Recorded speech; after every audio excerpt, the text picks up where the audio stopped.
En plongeant dans les coulisses obscures du football moderne, Tristan Seguela dépeint le visage crasseux du football business. Et en adoptant le point de vue d'un agent de joueur en difficulté financière, le film oscille entre réquisitoire et passion inconditionnelle.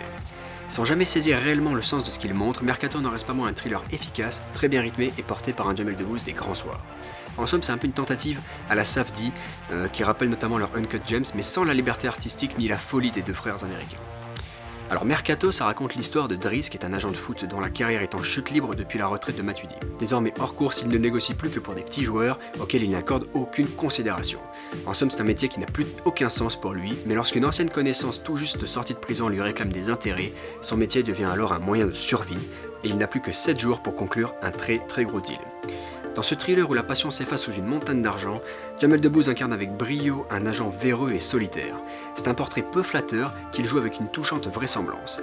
C'est un mauvais père dont la ferveur sportive s'est peu à peu fait grignoter par la frénésie du billet et dont l'odeur empêche aujourd'hui chaque strate du football moderne.